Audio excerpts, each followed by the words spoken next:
গণভোট অবৈধ। বিএনপি অনেক উদার মনের পরিচয় দিয়েছে গণভোটে রাজি হয়ে। এই গণভোট অবৈধ, গণভোট করতে পারে না।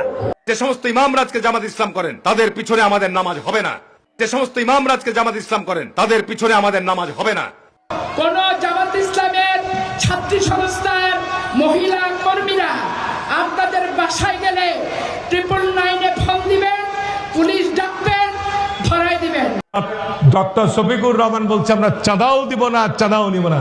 আর জামাত ইসলামের জন্মগতম হবে তার চাঁদাবাজ। আর জামাত ইসলামের জন্মগতম হবে তার চাঁদাবাজ।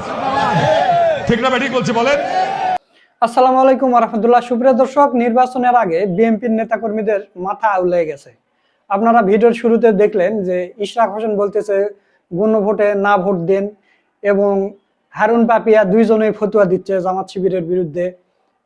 জামাত ইসলামের ইমামের পিছনে নাকি নামাজ হবে না, বড় মুফতি হয়ে গেছে, ফতুয়া দিচ্ছে। তো নির্বাচনের আগে জামাতে ইসলামী ইউরোপ আমেরিকার হাই কমিশনারের সাথে বৈঠক করে, আর এরা মাঠে ময়দানে, এদের তো লোকজন নেই, মাঠে ময়দানে গিয়ে জামাত শিবিরের বিরোধিতা করে।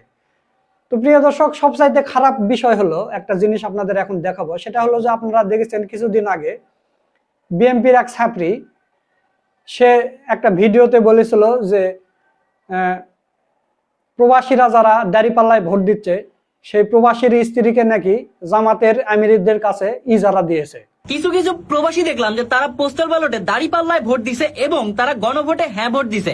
আবার সেই ভোট দেওয়ার ভিডিও তারা ধারণ করে আবার সোশ্যাল মিডিয়াতে আপলোড করছে। তো আমার কথা হচ্ছে যে তারা এত খুশি মনে হেসে খেলে সুন্দর করে যে ভিডিওটা বানায় সোশ্যাল মিডিয়াতে আপলোড করলো, তারা যে নিজের বউকে, যারা প্রবাসী এবং গাড়িপাল্লায় ভোট দিচ্ছেন, তারা যে নিজের বউকে জামাতের আমিরদের কাছে ইজারা দিচ্ছেন, এই বিষয়টা কি আপনাদের মাথায় আছে?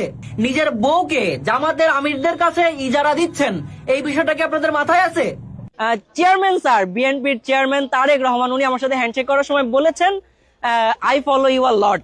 তারেক রহমান দেশে আসার পর এই ছেলের সাথে দেখা করছে এবং বলেছে যে তোমার ভিডিও আমি নিয়মিত দেখি, তোমার ভিডিও আমার কাছে খুবই ভালো লাগে। আপনারা একটা বিষয় চিন্তা করে দেখেন, এরকম থার্ড ক্লাস কথা যে ছেলে পেলে বলে, তাদের সাথে তারেক রহমান দেখা করে। এরপর আবার দেখলাম যে গতকাল মসজিদের ইমাম বলতেছে যে আপনারা সৎযোগ্য লোক দেখে ভোট দিবেন, চাঁদাবাজ বা দুর্নীতিবাজ এদেরকে ভোট দিবেন না। এই কথা বলাতে বিএনপি নেতাকর্মীরা সেই ইমামের উপর, মসজিদের ভিতর ইমামের উপর ঝাঁপিয়ে পড়েছে।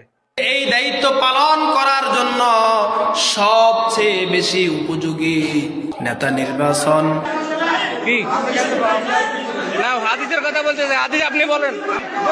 আমি মুসল্লি এখানে কারো বাবা চিনে না, এটা মসজিদ, আল্লাহর ঘর। ভোট একটি আমানত। চোর, ডাকাত বা খারাপ লোককে নির্বাচিত না করে সৎ ও যোগ্য নেতাকে ভোট দিয়ে নির্বাচিত করার কথা বলায় মসজিদের ইমামকে মারার জন্য তেড়ে আসে কয়েকজন মুসল্লি। বক্তব্যের মাঝে প্রথমে মসজিদের সভাপতি ওবায়দুল হক বাধা প্রদান করেন, পরে স্থানীয় পর্যায়ে আরো কয়েকজন অশ্রাব্য ভাষায় গালাগাল করেন। তো প্রিয় দর্শক, আপনাদের আর একটা মজার বিষয় দেখায়। আপনারা স্ক্রিনে দেখতে পাচ্ছেন যে আমিরা জামাত ডাক্তার শফিকুর রহমানের বিপক্ষে যিনি দাঁড়াইছে ঢাকা 15 আসনে, সেই নেতার আপনারা শিক্ষাগত যোগ্যতা দেখেন 8 পাস। আমিরা জামাত ডাক্তার শফিকুর রহমান একজন এমবিবিএস ডাক্তার, একজন বিসিএস ক্যাডার, তার পরিবর্তে একজন দাঁড়াইছে কে 8 পাসের এক লোক। তো আপনি এত শিক্ষিত লোক থেকে একজন এমবিবিএস ডাক্তারকে রেখে আপনি 8 পাসকে ভোট দিবেন? তো প্রিয় দর্শক, বিভিন্ন দলের নেতাকর্মীরা চিন্তা করতেছে যে এবার আমরা জোর জবর করে ভোট আদায় করে নিব। তো এইভাবে কি ভোট আদায় করা নেওয়া সম্ভব হবে কি?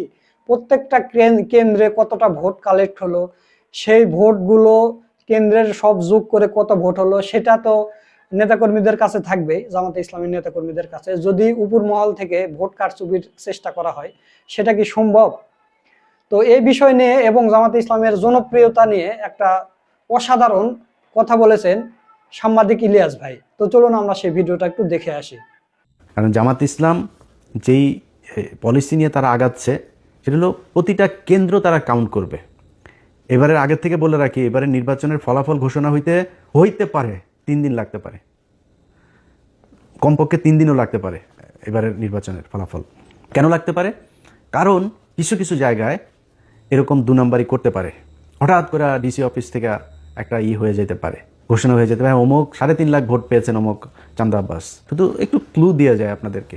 এই যে এনসিপি জামাত ইসলামে যোগ দিল না, এটা খুব সহজভাবে নিয়েন না।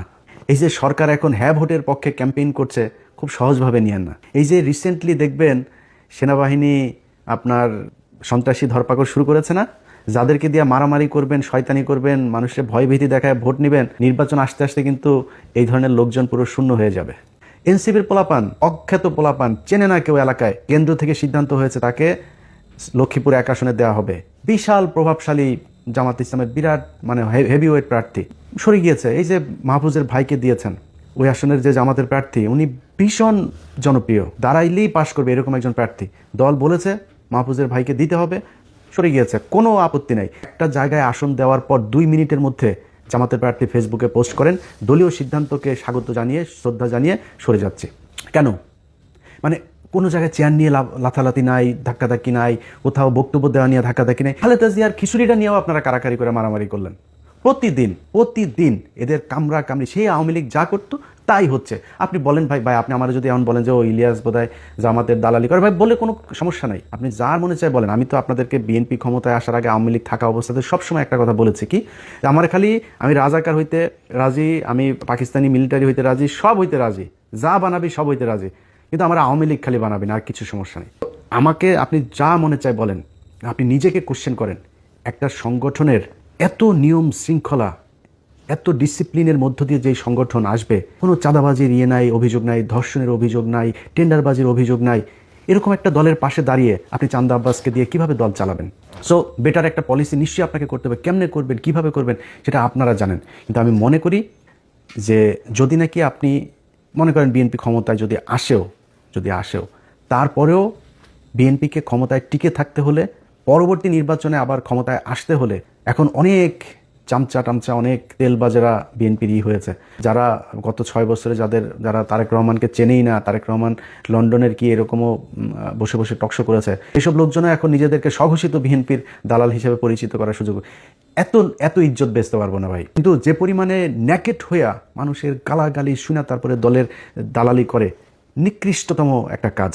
তারা যে গরিব মানুষ তা না, কিন্তু তারপরে মানুষ যা বলে বলুক, আমার একটু সুবিধা পাইতেই হবে, জোর করে তারেক রহমানের প্রশংসা করে তারপরে তার বিএনপির দালাল সাজতে হবে। এখন এইসব লোকজনের কাছে যদি আপনি আবার বিএনপির ব্যাপারে শুনেন, অনেক সুন্দর সুন্দর কথা, যারা 6 বছর বিএনপির ব্যাপারে বহু নেগেটিভ কথা বলেছেন, আমরা আগেও যেভাবে বলেছি এখনো সেভাবেই বলছি, ভবিষ্যতেও। যেহেতু বিএনপির একটা বিশাল শ্রেণী ভারত বিরোধী মানুষ আছে এখানে সবাই চান্দা আব্বাস না, এখানে সবাই শরীফুজ্জামান শরীফ না, এখানে অনেক ভালো মানুষ আছে। সো বিএনপির সবচেয়ে বড় কথা হলো জিয়া পরিবার, তারা ভারত বিরোধী, এটা পরীক্ষিত, ইতিহাস এটার সার্টিফিকেট দিয়েছে। এই যে অনেক ডিসি, এসপি, সচিব, অনেক পুলিশের ওসি টসি অনেকে কিন্তু বিএনপি সাজার চেষ্টা করতেছেন। কিন্তু আপনাদেরকে একটা জিনিস বলে রাখি, সামনের হিসাব নিকাশ কিন্তু সব কথা সোশ্যাল মিডিয়াতে বলা যাবে না, কিন্তু সামনের হিসাব নিকাশ কিন্তু অত ইজি না। শুধু একটু ক্লু দেওয়া যায় আপনাদেরকে। এই যে এনসিপি জামাত ইসলামে যোগ দিল না, এটা খুব সহজভাবে নিয়েন না। এই যে সরকার এখন হ্যাঁ ভোটের পক্ষে ক্যাম্পেইন করছে, খুব সহজভাবে নিয়েন না। এই যে রিসেন্টলি দেখবেন সেনাবাহিনী আপনার সন্ত্রাসী ধরপাকড় শুরু করেছে না, যাদেরকে দিয়ে মারামারি করবেন, শয়তানি করবেন, মানুষের ভয়ভীতি দেখায় ভোট নেবেন, নির্বাচন আসতে আসতে কিন্তু এই ধরনের লোকজন পুরো শূন্য হয়ে যাবে।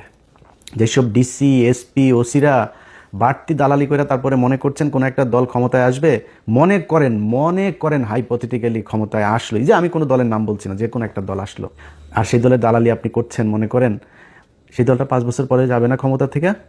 আপনাদের যাদেরকে মাফ করে দেওয়া হয়েছিল 5 তারিখে, তাদেরকে কিন্তু মাফ করবে না এর পরের বার। সো খুব হিসাব করে আপনি আপনার দায়িত্ব পালন করবেন, বাড়তি সুযোগ সুবিধা দেওয়ার চেষ্টা করেন না। কারণ জামাত ইসলাম যেই পলিসি নিয়ে তারা আগাচ্ছে, সেটা হলো প্রতিটা কেন্দ্র তারা কাউন্ট করবে। এবারের আগে থেকে বলে রাখি, এবারে নির্বাচনের ফলাফল ঘোষণা হইতে পারে 3 দিন লাগতে পারে, কমপক্ষে 3 দিনও লাগতে পারে এবারের নির্বাচনের ফলাফল। কেন লাগতে পারে? কারণ কিছু জায়গায় এরকম 2 নম্বরই করতে পারে। হঠাৎ করে ডিসি অফিস থেকে একটা হয়ে যেতে পারে, ঘোষণা হয়ে যেতে পারে, অমুক 3.5 লাখ ভোট পেয়েছেন অমুক চান্দা আব্বাস। এখন চান্দা আব্বাস যে 3.5 লাখ ভোট পেয়েছে, এখন পাটোয়ারির ভোটগুলি তো জামাতের লোকজন তো প্রতিটা কেন্দ্রের ভোট তারা কাউন্ট করেছে, কেন্দ্র থেকে ফলাফল নিয়েছে, ঘোষণা দিয়েছে ওখানে যিনি আছেন প্রিজাইডিং অফিসার। তো তিনি যে বললেন এই কেন্দ্রে ভোট হয়েছে হলো, ধরেন সারা ওই ঢাকা 8 আসনে মনে করেন ভোটার হইলো 2 লাখ। এখন কেন্দ্র প্রতি কেন্দ্র হিসাব করে দেখা গেল পাটোয়ারি ভোট পেয়েছে 1.5 লাখ, চান্দা আব্বাস পেয়েছে 50,000। কিন্তু তার আগে ওইদিকে রিটার্নিং অফিসারের অফিস ঘোষণা দিয়ে দিয়েছে ঢাকা আসনের বেসরকারিভাবে বিজয়ী হয়েছেন চান্দা আব্বাস। এখন প্রতি কেন্দ্রের ভোটে ক্যালকুলেটর করে দেখা গেল যে ভোট বেশি পেয়েছে তখন কই যাবেন? তো এরকম দুই এক জায়গায় ঘটতে পারে, আর বেশিরভাগ জায়গাতেই এরকম করা যাবে না। খুব সুষ্ঠু একটা ভোট হবে, এটা মাথায় রেখে তারপরে নির্বাচনে কাজ করতে হবে। যাদের এই যে ঋণ খেলাপি টেলাপি যারা করে এখন নির্বাচন, এই যে হাসনাতের এইখানে ব্যাংকের কর্মকর্তাকে জোর করে আদালতে নিয়ে এখন বলানো হচ্ছে যে তার সাথে আমাদের মীমাংসা হয়ে গিয়েছে। যে ব্যক্তি এটা করছে সে ক্ষমতায় গিয়ে পুরো ব্যাংক খেয়ে ফেলবে। আমি তার কেন বলতে, এই লোকটার গতকালকে একটা ভিডিও দেখলাম, সাংবাদিক ছবি তুলছে, প্রচণ্ড খারাপ ব্যবহার করে সেই লোকটার হাতে করছে। এ নাকি মানে উদয় মানুষজনের ধরে চর থাপড় মারে, রিক্সাওয়ালাদেরকে গাড়ি থেকে বের হয়ে যায়, রিক্সাওয়ালা ধরে থাপড়ে, মানে খুবই মানে বেয়াদব টাইপের লোক। তো এই ধরনের একটা লোক আপনার এলাকার এমপি হবে, এটা মানুষ মানবে যখন আপনার হাতে অপশন আছে। আগের হিসাব বাদ, আওয়ামী লীগের সোর্স ছিল, আপনি একটা বদমাইশ ছিলেন, এটা অন্য জিনিস। এখন তো নিজেদের পকেটে টাকা খরচ করে ডিসিপ্লিন একটা দল আপনার অপোজিশনে। সো সেই সাধারণ মানুষগুলো যারা সুইং ভোটার, সেই সুইং ভোটারগুলোর সিদ্ধান্ত কোন দিকে যাবে। জীবন কিন্তু এই সুইং ভোটারদের ভোটের মাধ্যমে এই দেশের রাজা নির্বাচিত হয়েছে, পরাজিত হয়েছে। এবারও সেটাই হবে আমি আশা করি। এবং সেই সুইং ভোটাররা কোন দিকে ভোট দিবে সেটা আমার মনে হয় বিশ্ববিদ্যালয়ের ছাত্র সংসদ নির্বাচনগুলোতে কিছুটা দেখিয়ে দিয়েছে। আমরা বিএনপি এবং জামাত, তাদের মধ্যে সে আওয়ামী লীগ বিএনপির মতো অবস্থা, আওয়ামী লীগ জামাতের মতো অবস্থা কখনো ফিরে আসুক আমরা চাই না। বিএনপি এবং জামাত, এই দেশে দুইটা রাজনৈতিক দল থাকতে হবে। সো দুইটা রাজনৈতিক দল যেহেতু থাকতে হবে, আমি মনে করি বিএনপি এবং জামাত এই দুইটা আমার বেস্ট চয়েস। সো তাদের ভেতরে প্রতিযোগিতা থাকবে, প্রতিদ্বন্দ্বিতা থাকবে, কখনোই সে আগের মতো প্রতিহিংসা হবে না, আগের মতো মানুষ গুম হবে না, নির্বাচনে জেতার জন্য কাউকে আপনার ফাঁসি দিয়ে মারা হবে না, নির্বাচন করতে পারবে না এই জন্য কাউকে জেলে নিয়ে রাখা হবে না, জেলে নিয়ে স্লো পয়জন করা হবে না। তো এটা কোনোদিন যেন ফিরে না আসে বাংলাদেশে। হ্যাঁ, মারামারি হবে, দু চারজন মারাও যাবে, এরকম ঘটনা ঘটবে বাংলাদেশের মতো। এরকম কোনো অর্ধসভ্য দেশগুলোতে তো এগুলো হবে, তৃতীয় বিশ্বে এটা খুব স্বাভাবিক বিষয়। আমি মনে করি যে সামনের নির্বাচনটা একটা সুষ্ঠু নির্বাচন হবে, এবং সেই নির্বাচনে আমার জন্য আমার ব্যক্তিগত মতামত, যদি বিএনপি অথবা জামাত এমন একটা কিছু করতে পারে, তারা সেটা নির্বাচনের আগে নিশ্চয়ই ঘোষণা দেওয়ার দরকার নাই, দিবেও না। এবং আমার বিশ্বাস যে তারেক রহমান এবং ডাক্তার শফিকুর রহমান দুইজন, মাঝখানে ডক্টর ইউনুস তো আছেনই, তাদেরকে নিয়ে ভালো একটা নির্বাচন হবে এই স্বপ্ন দেখি। সবাই ভালো থাকবেন, আল্লাহ হাফেজ। সুপ্রিয় দর্শক, আপনারা ইলিয়াস ভাইয়ের ভিডিও সহ পুরো ভিডিওটা দেখলেন। তো সব মিলে আজকের ভিডিওটা আপনাদের কাছে কেমন লেগেছে তা অবশ্যই কমেন্ট করে জানিয়ে দেবেন। ভিডিওটা ভালো লাগলে শেয়ার করবেন।